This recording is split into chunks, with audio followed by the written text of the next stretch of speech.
curava no sábado, disse à multidão: 6 dias há em que se deve trabalhar. Vinde, pois, nesses dias para seres curados, e não no sábado. Disse-lhe, porém, o Senhor: hipócritas, cada um de vós não desprende da manjedoura no sábado o seu boi ou o seu jumento para levá-lo a beber? Por que motivo não se devia livrar deste cativeiro em dia de sábado esta filha de Abraão, a quem Satanás trazia presa há 18 anos? Tendo ele dito estas palavras, todos os seus adversários se envergonharam. Entretanto, o povo se alegrava por todos os gloriosos feitos que Jesus realizava. Amém. Eu quero meditar com os meus irmãos sobre o tema encurvada nunca mais. Amados, os milagres que Jesus realizou eram instrutivos e eram pedagógicos. Eram sinais que apontavam para verdades espirituais profundas de consequências eternas. Por exemplo, quando Jesus multiplica os pães, isso tinha um propósito, para ele logo afirmar: eu sou o pão da vida. Quando Jesus cura um cego de nascença, é para ilustrar o fato que ensinara: eu sou a luz do mundo. Quando ele traz Lázaro da sepultura, isso tinha um propósito: reafirmar a verdade que acabara de ensinar: eu sou a ressurreição e a vida. Aqui, no texto lido, Jesus cura uma mulher encurvada, uma mulher gibosa, ou seja, uma mulher corcunda, uma mulher com a coluna torta, uma mulher que só olhava para baixo, não conseguia olhar para frente nem para o alto. E claro, esse texto está a nos mostrar que Jesus pode endireitar pessoas ainda hoje. Não apenas pessoas gibosas, corcundas, que têm uma coluna torta, mas pessoas que andam envergadas, pessoas que andam olhando para baixo, pessoas que olham para a vida e só enxergam fracasso e derrota, gente vencida, gente esmagada, gente que, como essa mulher, não podia resolver o seu próprio problema, que não vislumbrava solução nem saída para a sua vida. Quando você olha a Escritura, você vê alguns exemplos de pessoas que se encurvaram, e se encurvaram pelo peso dos problemas da vida. Permita-me citar 2 exemplos. O primeiro deles, relatado lá em 1 Samuel 4,19, quando Israel estava vivendo os momentos mais críticos, sob a liderança impiedosa dos filhos de Eli, Hofni e Finéias, que estavam num campo de batalha contra os filisteus, vivendo uma vida irregular, pensando que as coisas de Deus operavam automaticamente, porque levaram a arca da aliança para o campo de batalha, pensando que a arca em si pudesse dar a eles vitória estrondosa. E naquele campo de batalha, 30.000 israelitas morreram. Naquele campo de batalha, Hofni e Finéias, os sacerdotes, morreram. Naquele campo de batalha, os filisteus saquearam e levaram embora e roubaram a arca da aliança. E quando a notícia trágica é trazida a Eli, que já estava idoso, e ao lado dele estava a sua nora, grávida, já prestes a dar à luz, ao receber a notícia, diz a Bíblia que Eli cai, morre, quebra o pescoço. E a nora de Eli, diante de tantas tragédias que pesavam sobre ela, se encurvou. E antes de morrer, deu à luz a um filho, a quem pôs o nome de Icabode. Foi-se a glória do Senhor. Há muitas pessoas hoje, irmãos, que em virtude das tragédias da vida estão encurvadas. estão olhando para baixo. O segundo exemplo é o exemplo de Davi, relatado lá no Salmo 38, versículo 6. Davi cometeu um grave pecado. Ele olhou para uma mulher e a desejou. Ele mandou investigar que mulher era essa, e foi informado que era a mulher de um dos seus valentes.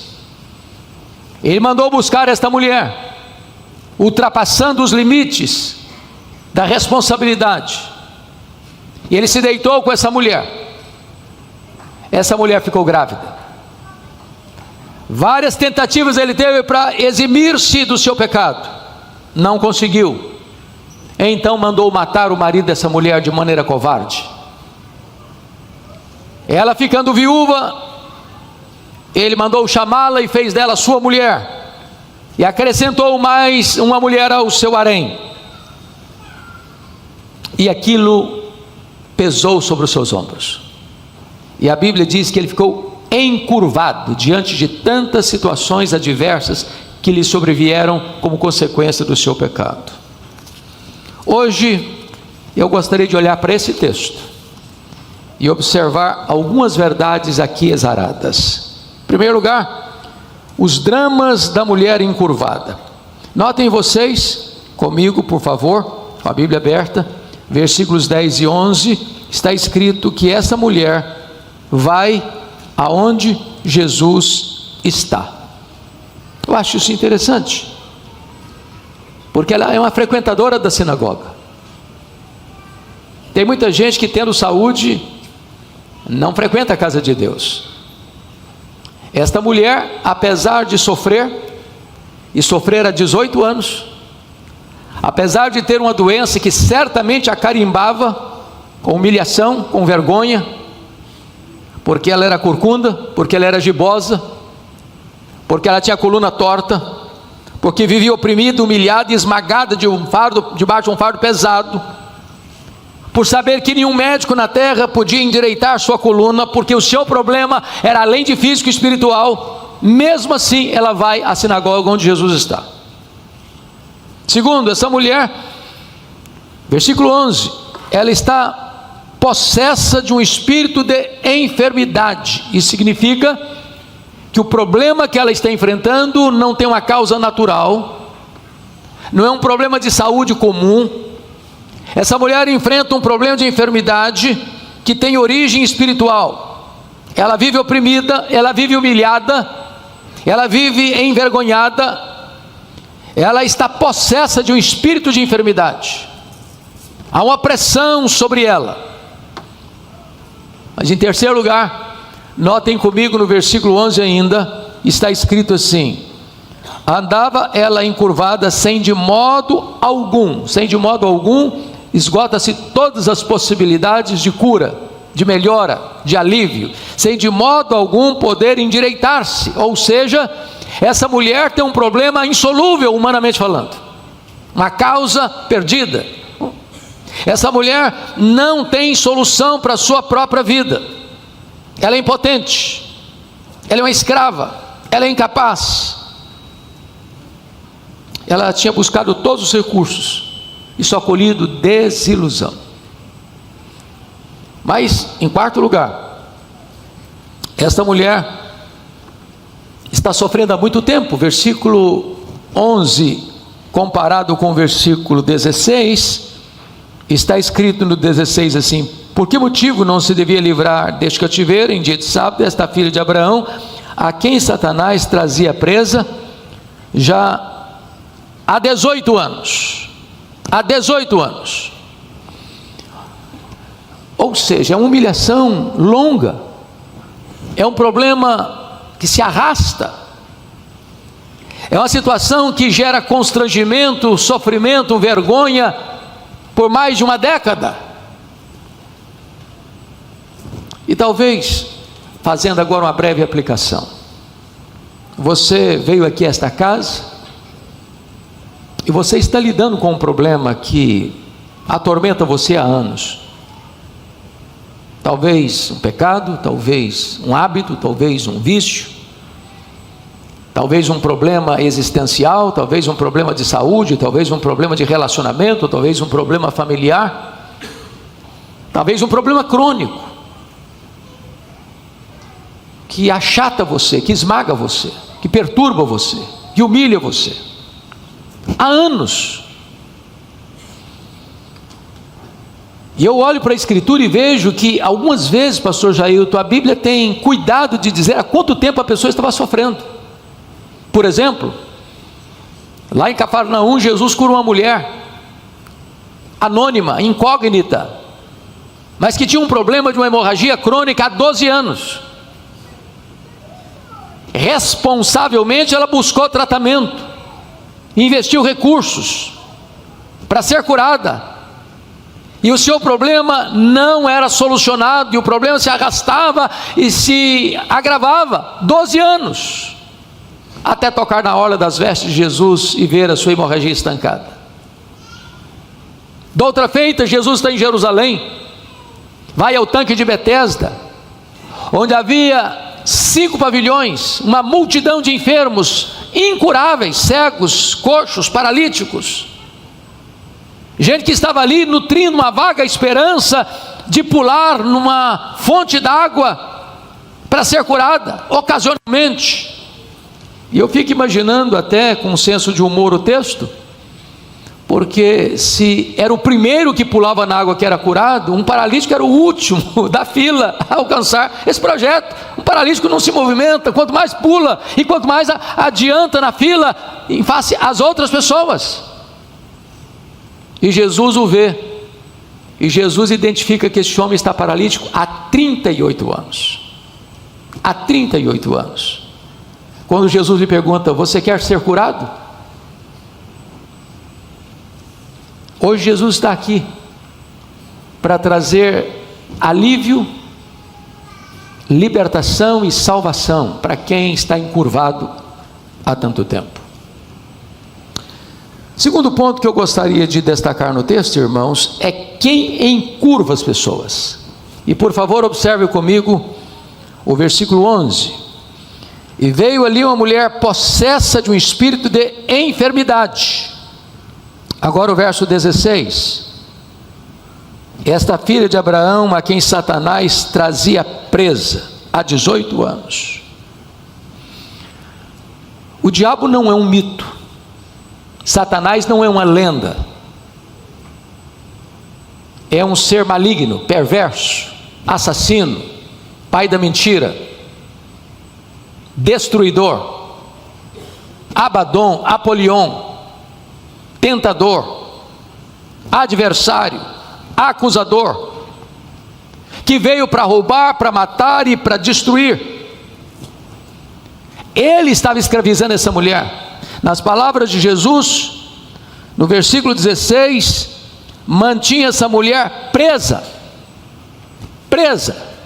cativa, na jaula existencial, na masmorra emocional, na crise mais medonha, de uma enfermidade dolorosa, humilhante, a ponto dessa mulher andar encurvada, sem poder olhar para frente nem para o alto.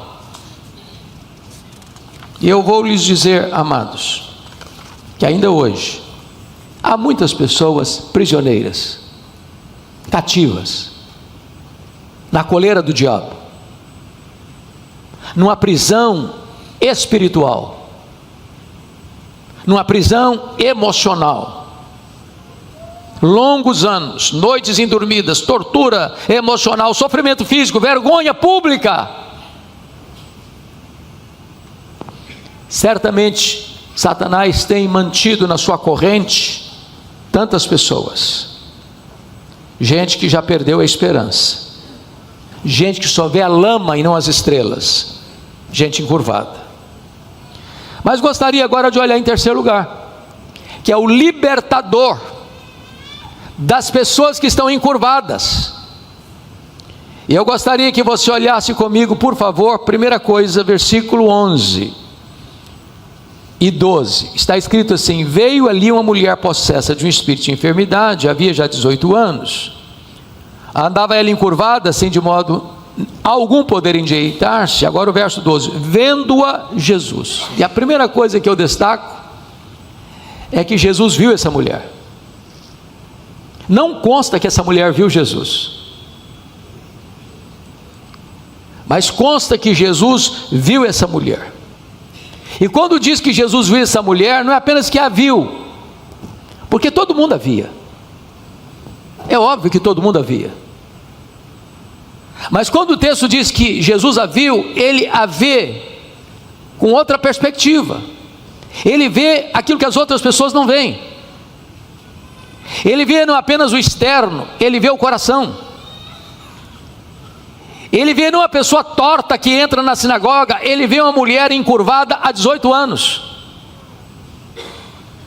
Ele não apenas vê o retrato da tragédia estampado no corpo daquela mulher, ele vê Satanás por trás dessa mulher, que mantinha essa mulher presa há 18 anos. Ele vê o que as pessoas ignoram, ele vê o que as pessoas não enxergam. Jesus está aqui hoje, e ele vê também o que as pessoas não estão vendo. Ele vê suas lágrimas, ele vê a sua dor, ele vê o seu sofrimento, ele vê as suas madrugadas insônias, ele vê suas crises emocionais, ele vê suas dores morais, ele vê os seus problemas espirituais, ele vê o pecado que tenazmente assedia você e mantém você numa corrente. Jesus está aqui hoje, ele está vendo você e a mim e a nós. Segundo lugar, veja você versículo 12: vendo a Jesus, chamou-a. Jesus chamou essa mulher. Bendito seja Deus, porque essa mulher está na sinagoga, mas ninguém olha para ela, ou ninguém se importa com ela nesse sentido. Ninguém se importa com o seu sofrimento. Talvez ela fosse recorrentemente a essa sinagoga, talvez ela retornasse a essa sinagoga sábado após sábado, semana após semana, dia após dia, e ela não encontrava ninguém que se importasse com ela, ninguém que chamasse a ela pelo nome, mas Jesus a chamou. Chama para a cura, chama para a libertação, chama para a salvação, chama para o alívio da sua dor. Mas em terceiro lugar, confira comigo o versículo 12: vendo a Jesus, chamou-a e lhe disse: mulher, estás livre da tua enfermidade. Jesus lhe dá uma palavra de libertação. Mulher é um termo respeitoso, como senhora. Estás livre da tua enfermidade. Estás livre da tua enfermidade. Notem vocês que Jesus não pediu uma opinião ao chefe da sinagoga. Jesus não discutiu nenhum problema de causa mais profunda ou das crises existenciais dessa mulher. Ele dá uma ordem clara, objetiva, imperativa, peremptória: estás livre da tua enfermidade. Talvez essa mulher pudesse responder para Jesus: eu sempre quis isso. Porque somos informados no verso 11 que ela estava encurvada há 18 anos, sem de modo algum poder endireitar-se. Passa-me a ideia de que essa mulher tentou endireitar-se muitas vezes e não conseguia. O que eu quero lhe dizer é que quando Jesus dá uma ordem, o poder para que a ordem se cumpra vem acompanhado. Como Jesus disse para outra pessoa, numa sinagoga também, num dia de sábado também, lá em Cafarnaum, um homem que tinha o braço seco, o braço direito, o braço destro, e Jesus olha para aquele homem, a sinagoga lotada, e diz: fica de pé. Aí Jesus disse: vem para o meio. Aí Jesus disse mais: estenda a tua mão. E aquele homem podia argumentar: bom, mas eu estender a mão foi o que eu sempre quis fazer na vida, eu nunca consegui, eu não tenho esse poder, eu não consigo fazer isso. Mas o Jesus que dá ordem, dá o poder para que a ordem se cumpra. Foi o que Jesus fez com o paralítico de Betesda, 38 anos numa maca, talvez mal cheirosa, com os músculos atrofiados, com o corpo emaciado, talvez cheirando mal. E Jesus pergunta para ele: queres ser curado? Levanta-te. E o homem poderia argumentar: mas levantar o que eu não consigo. Tem 38 anos que eu quero me levantar, tem 38 anos que eu quero entrar nessa água, eu não consigo, mas o Jesus que dá a ordem, dá o poder para que a ordem se cumpra. Lá em Betânia, Jesus chega e dá uma ordem para Lázaro, que estava sepultado há 4 dias, já em estado de decomposição: Lázaro, vem para fora. E o morto escuta a voz de Jesus. Eu quero dizer para você hoje, eu não sei qual o problema que você traz no seu coração, eu não sei qual a angústia que ronda a sua alma, eu não sei quão encurvado você esteja existencialmente nesta manhã, mas Jesus está dando uma ordem: fica livre da tua enfermidade, fica livre do teu mal, fica livre do teu pecado, fica livre da opressão que atinge a sua vida. E Ele tem autoridade, Ele tem poder para que esta ordem se cumpra. Mas, em quarto lugar, confira comigo o versículo 13.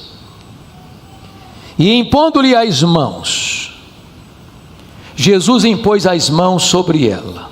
E aqui, Jesus usa 2 aspectos da sua didática e da sua pedagogia. Ele usa a audição, ele usa o tato. Pontos de conexão com essa mulher. Agora, o que me impressiona, pastor Jailton, é que, embora o texto esteja nos informando que essa mulher estava possessa de um espírito de enfermidade, eu quero crer, e acompanhado talvez pela maioria dos bons comentaristas de Lucas, que aqui não se trata de uma possessão clássica, por algumas razões. Primeiro, porque essa mulher é chamada pelo próprio Senhor Jesus de filha de Abraão. Versículo de número 16. Esta filha de Abraão, ela era membro da família da fé, ou do povo da aliança. Segundo lugar, você não encontra em lugar nenhum da Escritura Jesus nem os apóstolos expulsando demônios, impondo as mãos sobre a pessoa endemoniada. Não se impõe as mãos sobre uma pessoa possessa, endemoniada.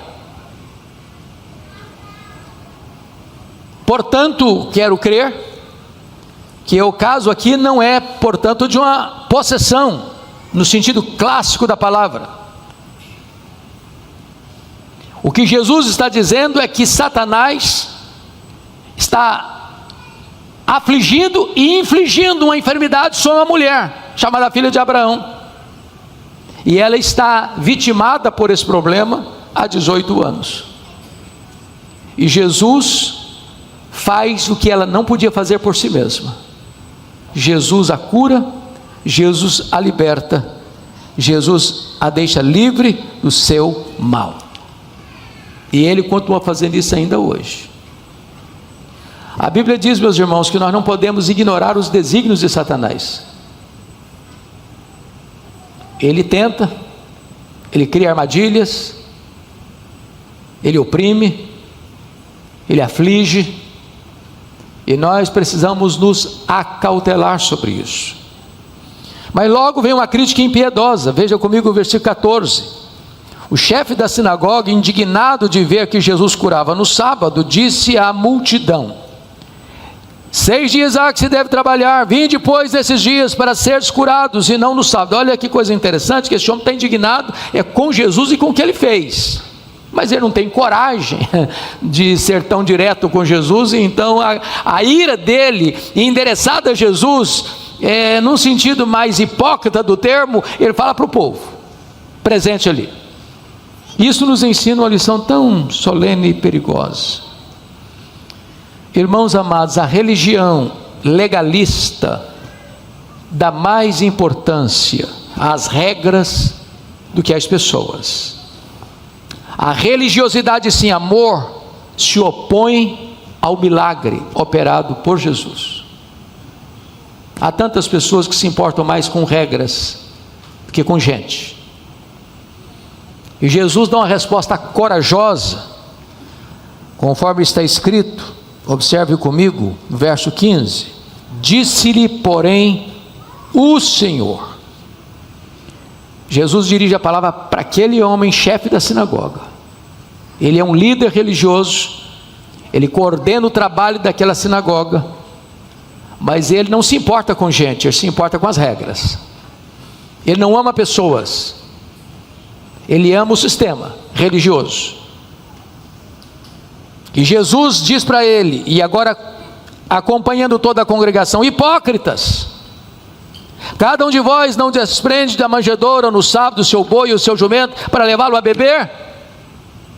Ou seja, se eles estavam tão incomodados por Jesus ter feito um milagre, libertando uma mulher que estava cativa de Satanás há 18 anos, mas eles mesmos, nesse mesmo dia de sábado, em cumprimento à própria lei, desprendiam o boi e o jumento para levá-lo a um lugar para ele beber, porque senão morria de sede. O que Jesus está dizendo é o seguinte: vocês têm 2 pesos e 2 medidas. Vocês dão mais valores a animais irracionais do que a gente criada em imagem e semelhança de Deus.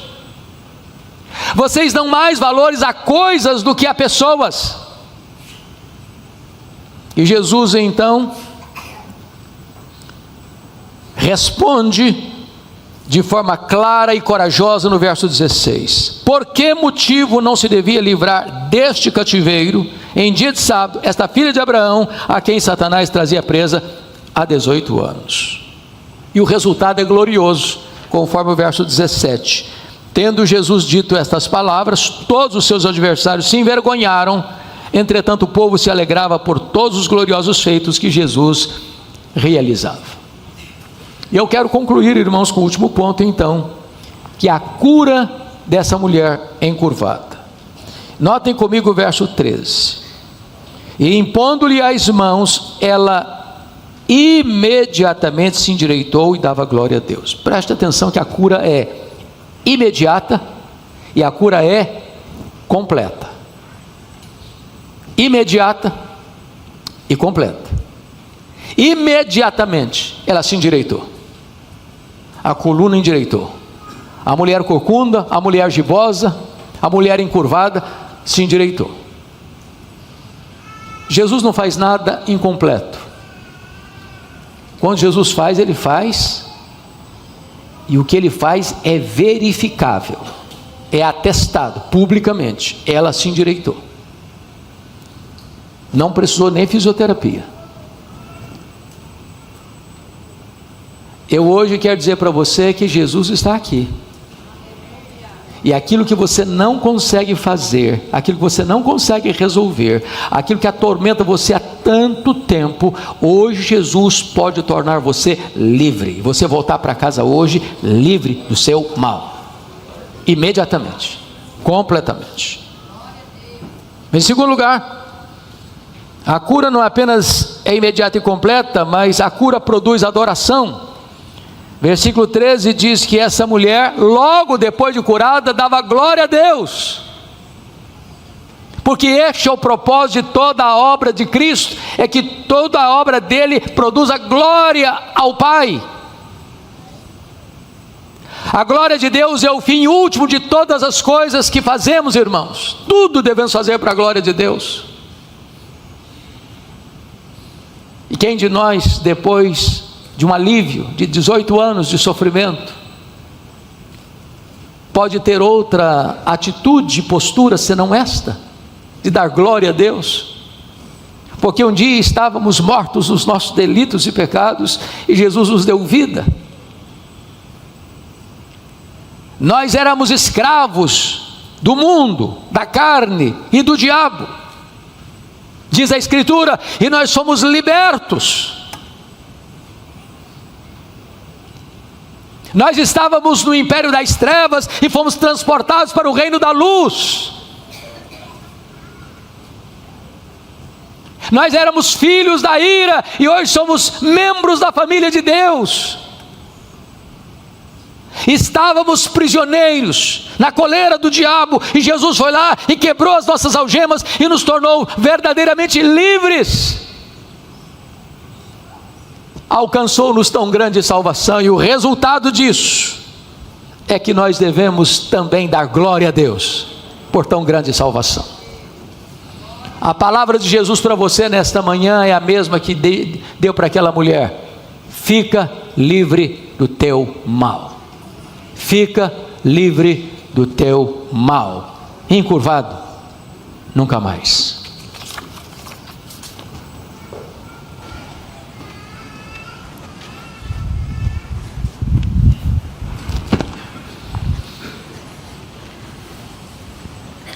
Eu quero convidar Juliana, Marcos, que tragam o Francisco.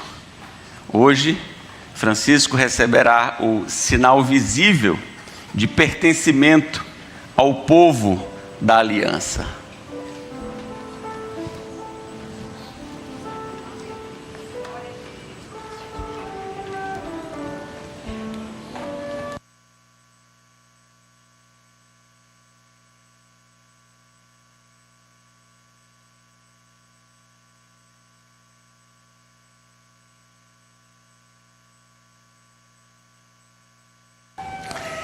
Meus amados irmãos, que privilégio nosso como Igreja do Senhor Jesus Cristo participar desse momento tão importante, quando Juliana, na condição de membro, fará livremente e publicamente os seus votos com relação à vida espiritual do Francisco.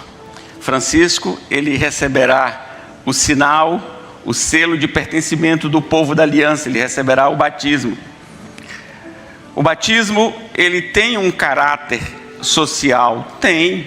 Hoje, familiares, amigos estão aqui presentes. O casal convidou e eles, respeitosamente, estão aqui para esse momento. Mas o caráter social, ele é secundário. O que prevalece é o caráter espiritual, que é primário, que é o mais importante. São votos que serão feitos, Juliana, para a vida toda. Não apenas aqui e agora, e findam-se as responsabilidades, mas elas estarão acompanhando o Francisco durante todo o tempo.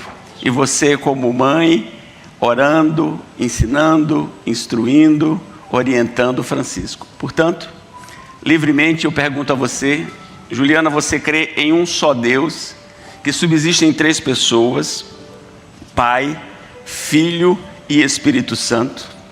Em Jesus Cristo como o Redentor dos eleitos, no Santo Espírito como aquele que procede do Pai e do Filho e é o vivificador da igreja? Você confessa que a Bíblia é a palavra de Deus, a nossa única regra infalível de fé e prática, toda ela inspirada, suficiente e inerrante?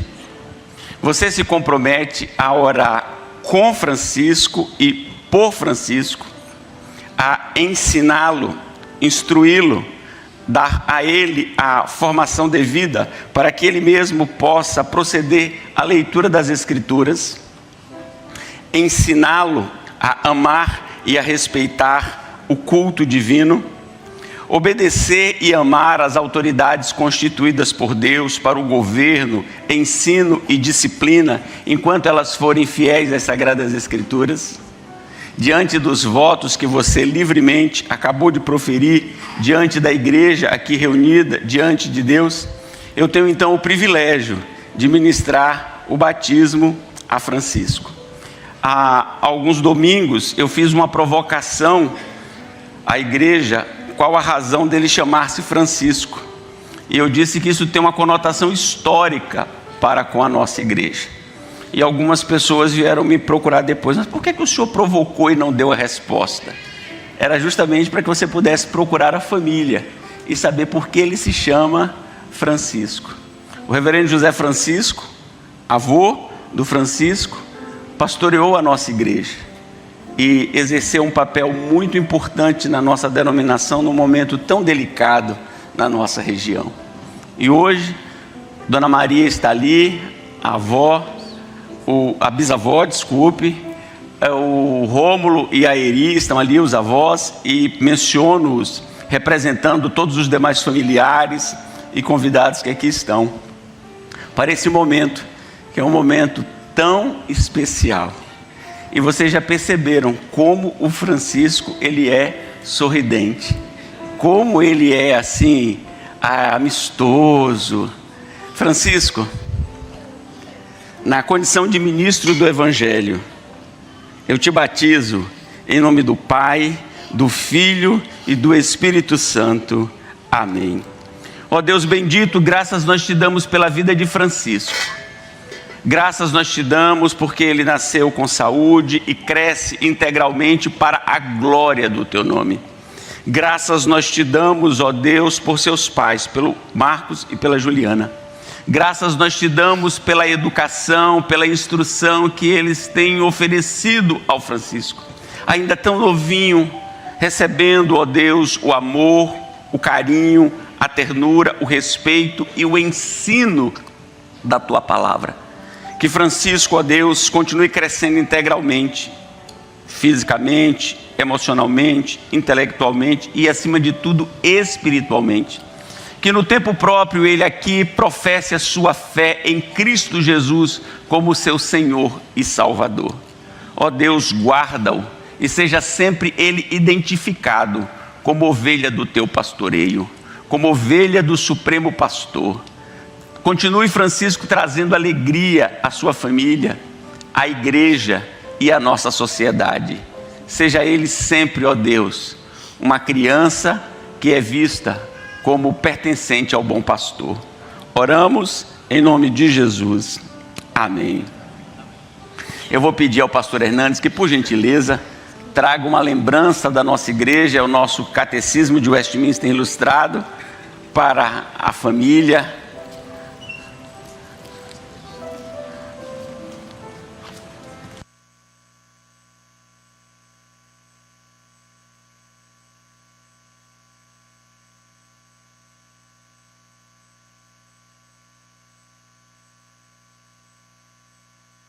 Pastor Hernandes, que possa nos conduzir na oração pastoral e na bênção. Convido a igreja a colocar-se de pé.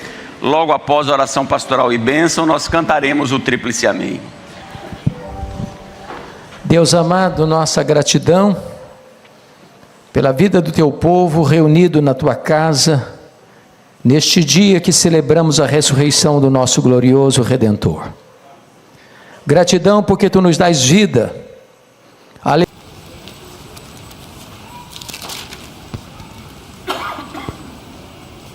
versos de 1 a 6, está escrito assim: palavra do Senhor que veio a Jeremias, dizendo: dispõe-te e desce à casa do oleiro, e lá ouvirás as minhas palavras. Desci à casa do oleiro, e eis que ele estava entregue à sua obra sobre as rodas. Como o vaso que o oleiro fazia de barro se lhe estragou na mão, tornou a fazer dele outro vaso, segundo bem lhe pareceu. Então veio a mim a palavra do Senhor: não poderei eu fazer de vós como fez este oleiro, ó casa de Israel, diz o Senhor. Eis que como barro na mão do oleiro, assim sois vós na minha mão, ó casa de Israel. Amém. Amados, esse texto, para ser compreendido, carece de uma análise de 3 contextos. Primeiramente, eu chamaria de um contexto remoto. O contexto remoto traz a ideia de que as 10 tribos do norte, quando Jeremias escreve esse texto, já haviam caído nas mãos do poderoso Império Assírio. Esse reino que durou apenas 209 anos, composto de 19 reis e 8 dinastias. Todos eles foram maus, ninguém andou com Deus, e então foram entregues ao poder do poderoso Império Assírio. Esse é o contexto remoto.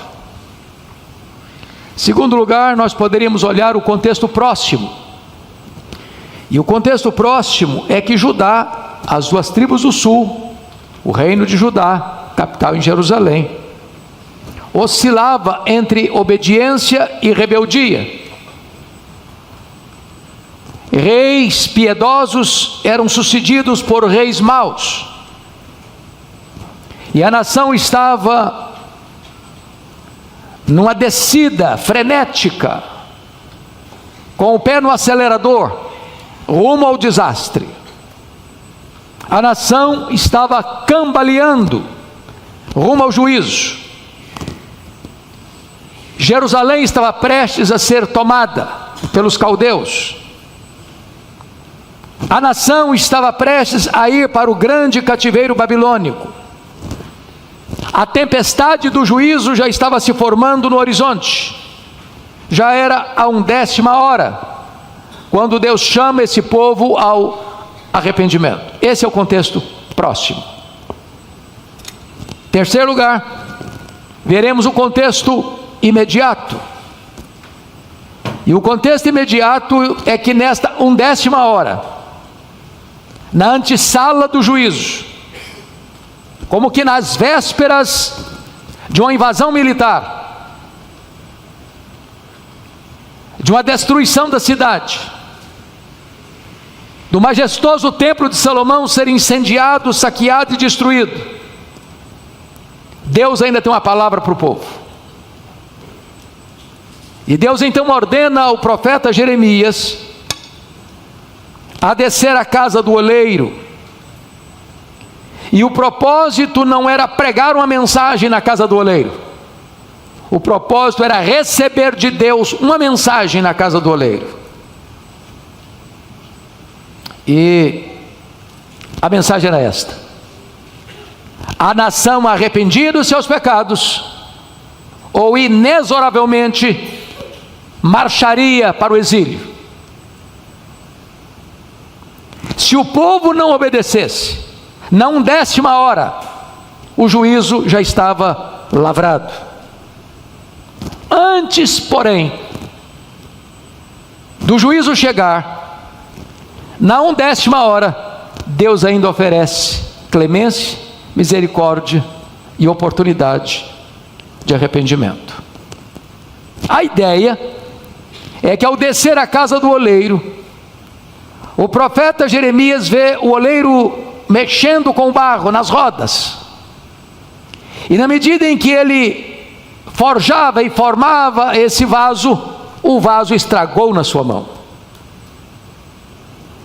E em vez do oleiro pegar o vaso estragado e jogá-lo fora, diz o texto, conforme está escrito, versículo 4: como o vaso que o oleiro fazia de barro se lhe estragou na mão, tornou a fazer dele outro vaso, segundo bem lhe pareceu. Esta é a mensagem para você e para mim. O que Deus está dizendo para nós é assim: eu vou lhe dar mais uma oportunidade,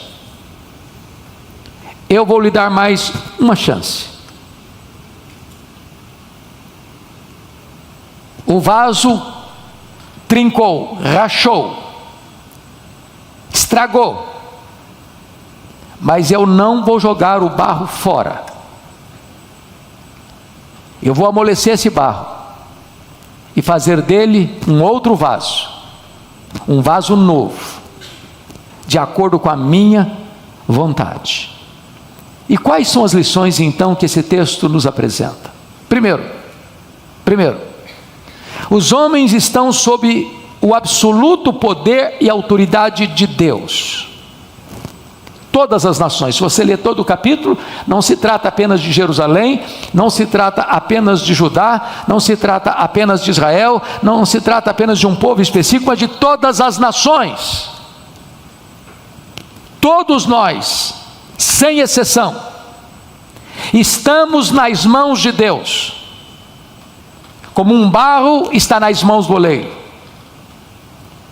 Não é o barro que manda no oleiro, é o oleiro que manda no barro. Não é o barro que diz para o oleiro: eu quero ser assim ou de outra forma. É o oleiro que tem autoridade e tem poder sobre o barro. É o oleiro que pode pegar o barro e fazer um vaso de misericórdia, um vaso de honra ou um vaso de ira. E a definição é como o barro vai querer agir, porque se o barro se rebelar contra o oleiro, então ele será inexoravelmente sujeito ao juízo divino. Irmãos, só Deus pode nos tomar, só Deus pode nos moldar, só Deus pode nos transformar, só Deus pode dar significado e sentido à nossa vida. Segunda lição: os homens não podem dar pleno significado à sua própria vida. É a figura do barro. O barro deixado a si mesmo fica caído, amorfo, sem forma, sem propósito, sem utilidade. Sabe o que significa isso? Nenhum de nós tem poder, tem autoridade para dar significado à sua própria vida. Não podemos moldar-nos a nós mesmos. Não podemos tornar a nós mesmos vasos de honra, vasos de misericórdia, vasos úteis. Ou Deus nos molda, ou Deus trabalha em nós, ou largados a nós mesmos, estaremos no chão, amorfos, vazios, inúteis. Terceiro, quando um vaso se estraga nas mãos do oleiro? Quando? O oleiro está trabalhando na sua roda, formando o vaso, forjando o vaso, e ele se estraga quando esse vaso demonstra alguma rachadura. Ele é imprestável, ele não é útil, ele não serve, como uma fonte de águas rotas que não retém as águas. E eu posso lhe garantir, meu amado irmão, que a não ser que Deus trabalhe em nós, nós teremos vasos rachados, que não pode ser usado.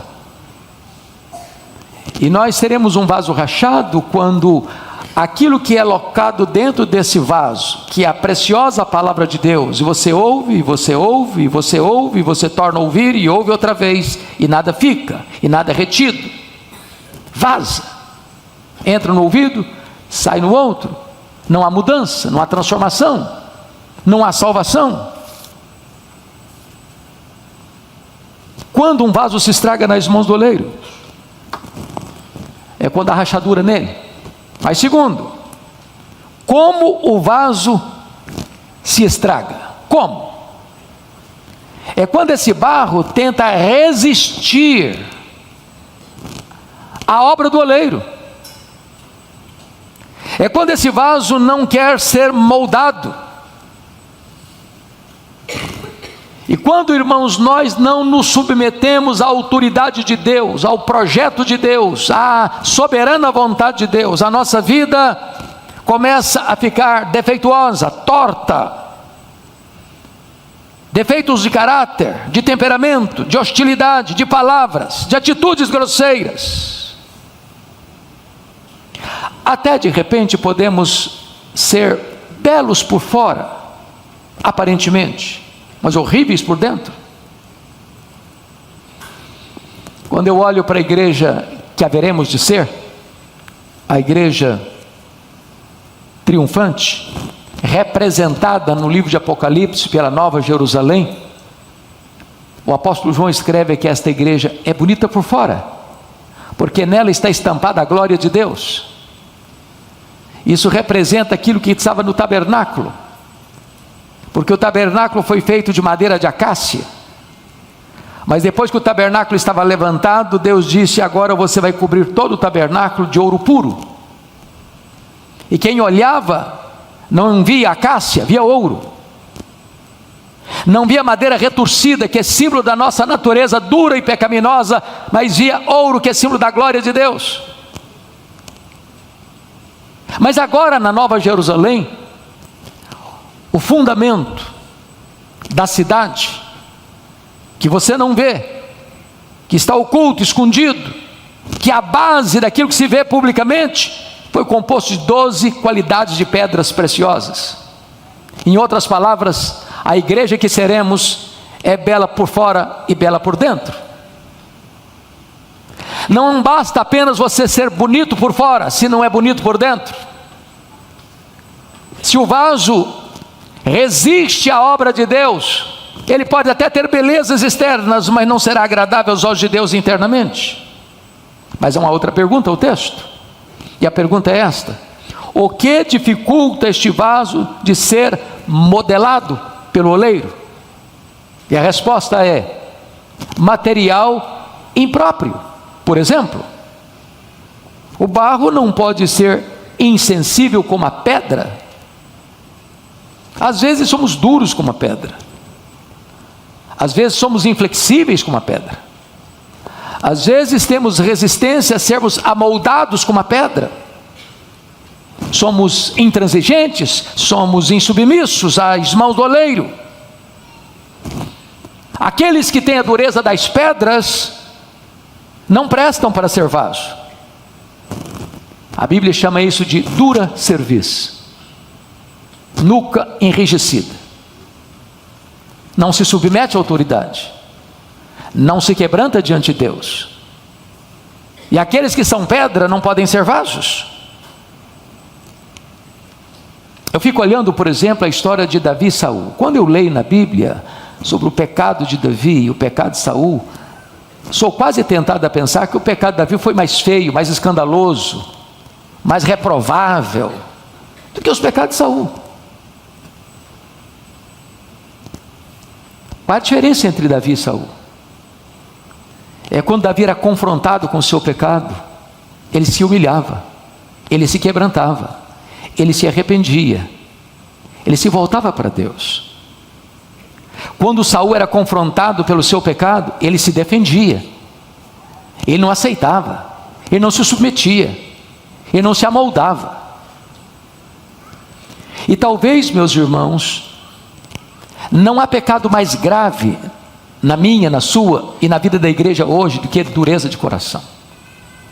Os crentes mais antigos aqui, pastor Jailton, se lembram de um acampamento que certa feita tivemos lá no sítio do então doutor querido, saudoso Durval Conte. O preletor nosso naquela época era o pastor Russell Shedd. E eu me lembro até hoje que um irmão, numa mesa redonda com o Russell Shedd, fez-lhe uma pergunta. Russell Shedd era um homem de uma piedade impressionante. A filha dele me disse uma frase que eu jamais poderia falar, que os meus filhos pensariam a mesma coisa a meu respeito. A filha dele falou para mim: eu só sei que meu pai é pecador porque a Bíblia diz. Vamos ser um pouco meio exagerado, mas tudo bem. Exagerado porque escutei uma história dele essa semana, lá em Goiânia. E um preletor, ele foi preletor e foi alguém chamá-lo, buscá-lo no aeroporto.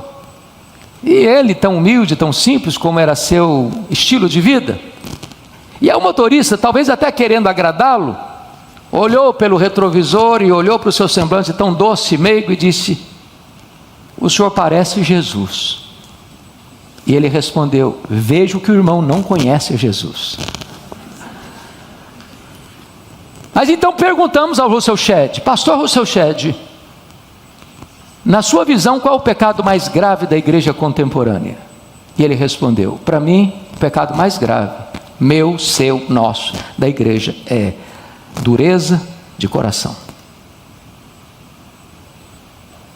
Sabe quanta gente fica calejado? Desenvolve uma crosta como couro de jacaré.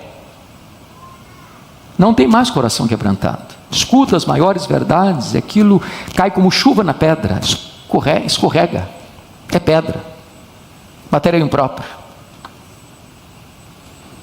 Mas, que material impróprio? O barro não pode ser também como areia, porque a areia não agrega. A areia é bonita, é gostosa de ver, é gostosa de pisar, quando bate a luz chega a brilhar, mas não tem liga. A areia não serve para vaso. Sabe o que significa isso às vezes, praticamente? Há crente que ele não se junta, ele não se une, ele não se aliança, ele não comunga. Ele é ele. Ele é crente do seu jeito, do seu modo. Aliás, alguns chegam dizendo: eu nem preciso de igreja. Depois da pandemia, algumas pessoas costumam dizer assim: eu descobri que eu preciso de Jesus, não preciso de igreja. Mas eu quero lhe dizer que não existe crente isolado. Não existe crente que se basta. Crente é aquele que pertence a uma família, é uma ovelha que pertence a um rebanho, é um membro que pertence a um corpo. Então todos nós não podemos ficar sem igreja. Não existe crente desigrejado. Nós não somos areia que não tem liga, nós somos como barro na mão do oleiro. Qual que é outro material impróprio? É lama. Lama não tem liga, lama suja a mão do oleiro, mas ela não tem liga.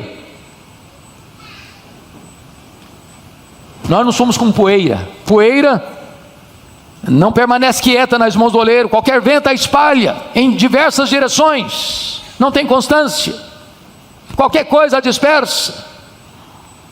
Então, dito isto, irmãos, precisamos agora perguntar: quais são as principais lições para nós hoje, aqui e agora, desta história do oleiro? A primeira grande lição do texto é esta agora: Deus não desiste de você. Preste atenção nisso. Deus não desiste de você, mesmo quando você falha em cumprir o seu propósito. Veja o versículo 4 comigo. Como o vaso que o oleiro fazia de barro se lhe estragou na mão, tornou a fazer dele outro vaso, segundo bem lhe pareceu.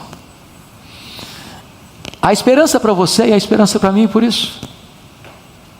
Quantas vezes você e eu, sendo moldados pelo oleiro, demonstramos uma rachadura na nossa vida, um defeito de caráter, um pecado, um deslize, um fracasso. Se o Senhor tratasse a você e a mim, segundo a Bíblia, segundo os nossos próprios pecados, não haveria esperança para nós. Não haveria esperança para nós. Ele não nos joga fora, Ele não nos descarta. Não há lata de lixo no reino de Deus. Muito embora todos nós afetados pela queda, mas não perdemos por completo a imagem de Deus na nossa vida, e eu ilustro. Imagine você, uma noite enluarada, céu claro, e você está caminhando, de repente encontra um lago, com as águas cristalinas, e você vê a beleza da lua refletida na água, porque a água está límpida. Mas imagine, você está caminhando, noite enluarada, e você chega numa poça d'água turva, suja, lamacenta. A lua está brilhando, do mesmo jeito, mas você não vê a lua refletida na água. Não é porque a lua não esteja brilhando, é porque a água está suja. Às vezes a nossa vida parece como uma poça d'água lamacenta, que não refletimos a beleza e a glória de Deus na nossa vida. Mesmo entretanto que nós sejamos um vaso que se estragou nas mãos do oleiro, Ele não nos joga fora, Ele nos refaz. Bendito seja o seu nome. É como Pedro, que negou Jesus, que desistiu de Jesus, que negou o seu nome, o seu apostolado, a sua fé, o seu Senhor. Mas Jesus não desistiu dele. Jesus foi ao encontro dele, Jesus confrontou a ele, Jesus restaurou a ele, Jesus fez dele um outro vaso, segundo o seu propósito e para a sua glória, e ele foi um vaso de honra, um vaso de misericórdia, usado poderosamente nas mãos de Deus. Eu quero dizer para você nesta noite, você que nos acompanha, Jesus não abre mão da sua vida, Ele não abdica do direito que tem de ter você para Ele, e de fazer da sua vida um vaso de misericórdia, um vaso de honra, para o louvor da sua glória. Mas há uma segunda lição desse texto que eu gostaria de partilhar, e a lição é esta: Deus não faz remendos no vaso, Ele faz um vaso novo. Volte os olhos para o verso 4. Como o vaso que o oleiro fazia de barro se lhe estragou na mão, tornou a fazer dele outro vaso, segundo bem lhe pareceu. Sabe o que eu acho maravilhoso? É que na obra de Deus não tem remendos, na obra de Deus não tem reformas e caiaduras, porque Porque tem muita gente que pensa que ser o vaso de honra, eu bebia, não bebo mais. Eu dançava, não danço mais. Eu ia na boate, não vou mais. Eu fumava, não fumo mais. Eu jogava, não jogo mais. Eu adulterava, não adultero mais. Eu roubava, não roubo mais. Essas coisas são importantes, são marcas de uma pessoa transformada. É claro. Mas, irmãos queridos, convenhamos. Tem muita gente que não é crente, nunca nasceu de novo, e não fuma, e não bebe, e não joga, e não adultera, e não rouba, e tem um bom caráter, e é um bom pai, e é uma boa mãe, é um bom filho, é uma boa filha, é um bom cidadão, é um bom empregado, é um bom patrão, até às vezes é um bom religioso, mas nunca nasceu de novo. Então o que Deus propõe para você e para mim não é a mera reforma exterior, não é a mera caiadura. Pensando na construção civil, pensa comigo. Imagine uma casa velha, carcomida por cupim, completamente rota por dentro, a estrutura está toda comprometida, e alguém resolve pegar esta casa, pintá-la novamente, colocar um verniz bonito, e quem passa e olha diz: que casa linda. De fato ela está bonita, tintura nova, verniz novo. Para um olhar supérfluo e superficial está tudo bonito, mas lá por dentro da casa está o quê? Podre. O que Deus propõe para você e para mim não é apenas um verniz, é um vaso novo. Às vezes a gente é tentado a fazer substituições, como fez Roboão. Lembra do Roboão, filho de Salomão? Diz a Bíblia que os inimigos vieram e saquearam os escudos de ouro. Tinha tanta riqueza que até os escudos eram de ouro. Bom, já que os escudos de ouro foram levados, diz a Bíblia que ele fez outros escudos de bronze. O que ele está dizendo? Para Deus qualquer coisa serve. Não tem ouro, vai bronze mesmo. Eu quero lhe dizer que Deus não faz isso. Deus não faz remendos. Deus não faz substituições baratas de material. Deus faz um vaso novo. Esse é o projeto de Deus para a sua vida e para a minha vida. Esse fato é curioso porque naquela época, quando se falava de vaso ou de escultura, era muito comum, em havendo uma obra de escultura ou um vaso que dava um trincamento, uma rachadura, e sendo o oleiro também um comerciante, não querendo perder dinheiro, ia lá e remendava a rachadura colocando cera. E o comprador chegava e olhava o vaso e estava tudo bonito, mas ao levar para casa ou expor no seu jardim, quando caía a chuva ou quando caía o sol quente, aquela cera derretia e revelava a rachadura do vaso. Isso levou os comerciantes na Roma antiga, ao comprar algum vaso, exigir que não houvesse cera. Eu quero um vaso sem cera. E daí vem a palavra sinceridade, sem cera, sem remendos.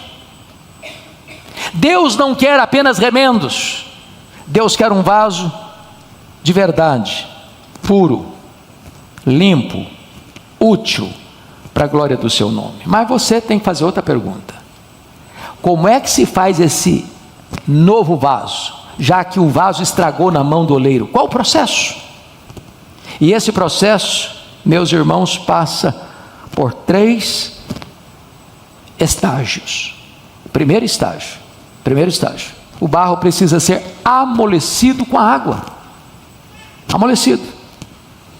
E água é símbolo do Espírito Santo. E a primeira coisa que você e eu precisamos para sermos vasos de honra é sermos amolecidos pelo Espírito Santo, para nos tornarmos moldáveis, maleáveis nas mãos de Deus. Se o Espírito Santo não agir em nós, seremos resistentes como a pedra, desagregados como a areia, sujos como a lama, voláteis como a poeira. Mas Deus quer que você e eu sejamos amolecidos pela obra do Espírito Santo na nossa vida. Segundo processo, o barro agora precisa passar pela prensa do oleiro. E esse é um processo doloroso. Aqui Deus tira as bolhas. Aqui o barro precisa ser prensado, amassado. Isso dói. Talvez esteja você hoje na prensa de Deus. E Deus esteja trabalhando em você para depois usar você para a glória do seu nome. Esse é um processo para ser vaso, passar na prensa de Deus. Deus vai moer você. Mas quando Deus moe você, não é para destruir você. É para fazer de você um vaso útil, um vaso de honra, um vaso de misericórdia. Mas o terceiro processo, depois que você é amolecido pela água, e depois que você passa pela prensa de Deus, agora você precisa ser colocado na fornalha de Deus. Agora você precisa ir para o fogo. Porque é o fogo que dá consistência e resistência ao vaso.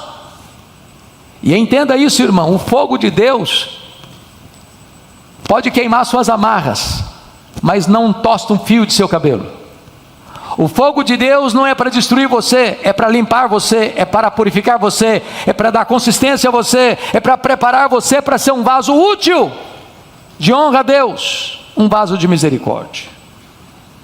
É depois que se passa pelo processo, é que esse vaso vai para a prateleira, e alguém olha e diz: que vaso bonito, que vaso útil, que vaso belo, que vaso importante. E é aí que esse vaso passa a ter valor. Mas eu quero agora, encerrando, olhar com vocês a última lição do texto. Terceira e última lição. Deus não faz de você um vaso segundo o seu querer, segundo o meu querer, mas um vaso segundo o seu próprio propósito soberano. Olha o verso 4 de novo. Como o vaso que o oleiro fazia de barro, se lhe estragou na mão, tornou a fazer dele outro vaso, segundo bem lhe pareceu. Isso é maravilhoso. Isso significa o seguinte: não é o barro que manda no oleiro, é o oleiro que manda no barro. Deus não vai se curvar ao seu propósito. Deus vai fazer de você um vaso segundo o seu soberano propósito. Então eu gostaria que você lesse comigo dois textos das Escrituras. Primeiro, Romanos 9. Por favor, vá comigo lá para Romanos 9.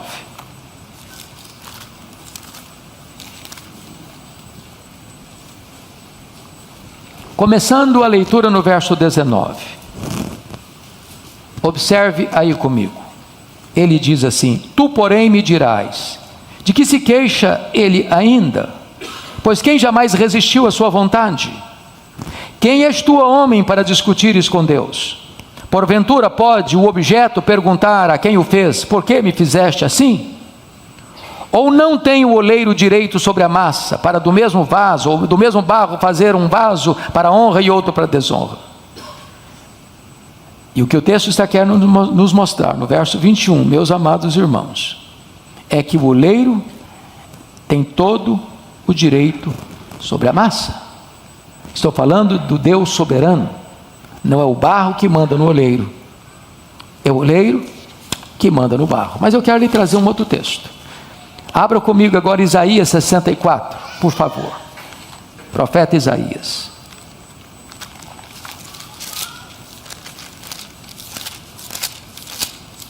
Vamos ler apenas o versículo 8.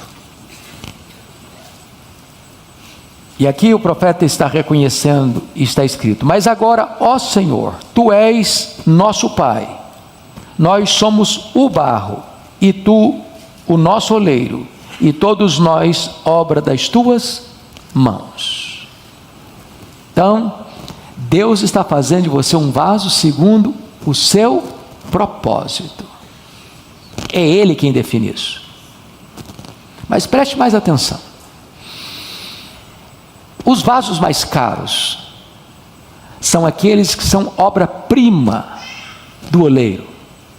São vasos que não são feitos em série. E eu quero dizer a você que Deus fez você e jogou a forma fora. Você é um vaso único, exclusivo.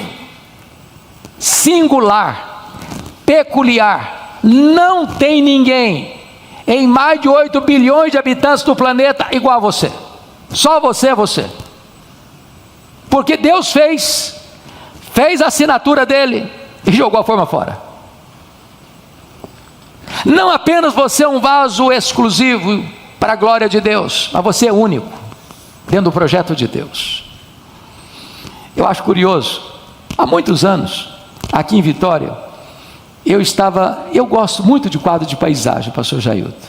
E um dia eu falei, eu quero ter na minha sala um quadro de paisagem. Eu rodei por Vitória, eu olhei tantos lugares. E um dia vi um quadro belíssimo, fiquei encantado com ele. E cheguei e perguntei ao vendedor assim, quanto custa esse vaso? Na época, 30 mil reais. Falei, meu Deus, mas é tão caro assim? Eu perguntei, mas é por causa da moldura, porque a moldura é muito bonita? Não, a moldura pode ir de graça, não é a moldura não conta nada. Falei, mas então por quê? É porque esse quadro tem a assinatura de um famoso pintor. Falei, mas eu não me interesso pelo nome do pintor, eu quero é o quadro.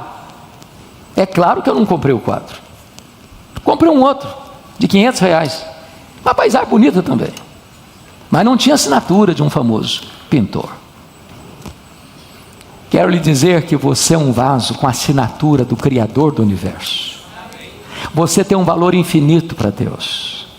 Você não apenas é um vaso de honra, você é um vaso único, você é um vaso exclusivo de Deus. Você tem a assinatura de Deus na sua vida. Bom,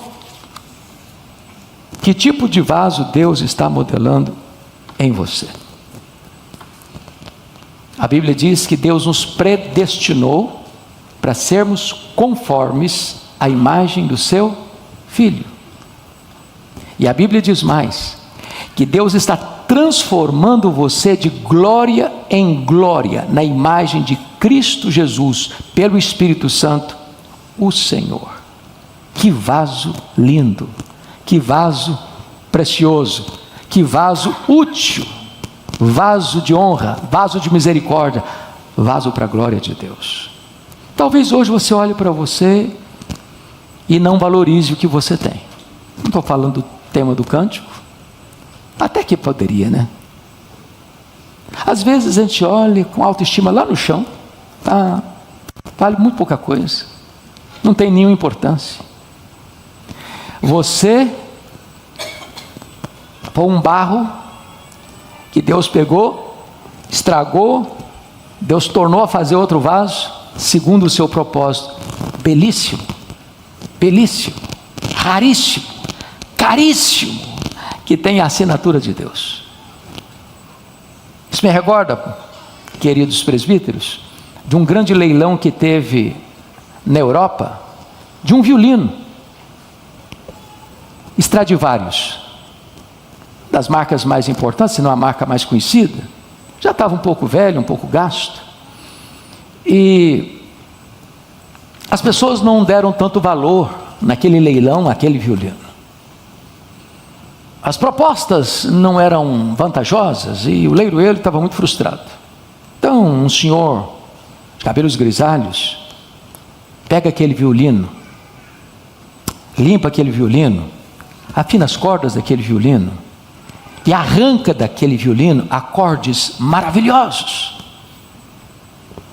encantadores.